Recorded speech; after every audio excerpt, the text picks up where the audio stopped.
ايه تاني؟ قلت له تبتسم في وجهه. كأن ربنا قال لك ايه تاني؟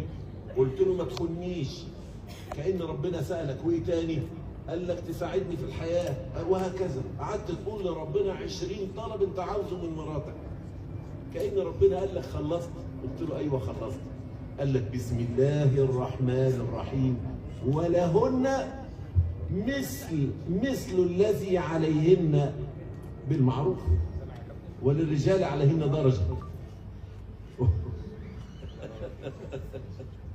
قول له يا استاذ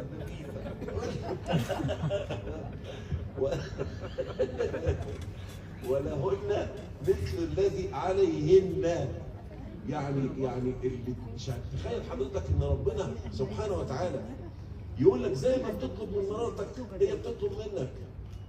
يا جماعه انتوا خدوا بالكم من القران ده عجيب جدا. انا عاوزك بس تاخد بالك من حاجه هقول لك عليها. القران هو الكتاب الوحيد اللي لخص الحقوق الزوجيه في كلمه. نعم يا فندم، حضرتك قلت ايه؟ ورب الكعبه. كلمه واحده لخصت كل الحقوق الزوجيه. كلمه واحده. كلمه واحده مش كلمتين. كلمة واحدة لخصت الحقوق الزوجية كلها. هي كلمة ايه؟ كلمة أنفسكم. والله العظيم ومن آياته أن خلق لكم من أنفسكم. يعني أيها الزوج اتق الله في زوجتك كما تتقي الله في نفسك. أيها الزوج لا ما خد بالك أنا بتسلط من أبوها. يعني أنا جاي إيه؟ بكارت الضمان.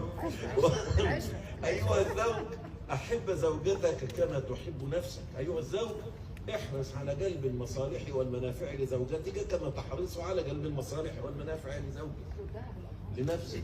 أيها الزوج أحب لزوجتك ما تحب لنفسك. أيها السادة المباركون والمباركات أعزكم الله وبارك الله فيكم. الكلمة الآن مع العلامة الكبير النحرير صديقي اللدود فضيلة الشيخ رمضان عبد المعز فليتفضل. السلام عليكم جميعا ورحمة الله تعالى وبركاته. بسم الله والحمد لله وصلى الله على نبيه ومصطفاه وعلى آله وصحبه ومن والاه. الحمد لله خلق من الماء بشرا فجعله نسبا وصهرا وكان ربك قديرا. وأشهد أن لا إله إلا الله وحده لا شريك له الذي علمنا ومن آياته أن خلق لكم من أنفسكم أزواجا لتسكنوا إليها وجعل بينكم مودة ورحمة إن في ذلك لآيات لقوم يتفكرون.